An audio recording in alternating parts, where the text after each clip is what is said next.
আসসালামু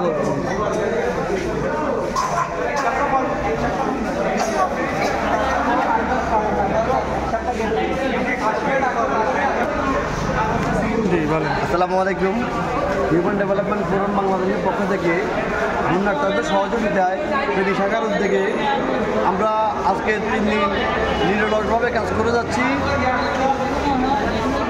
আমাদের একটা টিম ফেনী গ্র্যান্ড সুলতানে কাজ করতেছে, আর একটা টিম সিলোনিয়া কাজ করতেছে।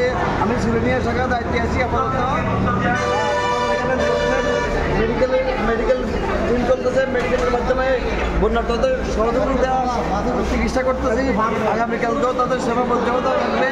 দেন আমাদের লালপুর, নিয়াজপুর, ধর্মপুর এই মানুষগুলোর জন্য কালকে আমাদের এখানে খাবারের ব্যবস্থা করতেছি।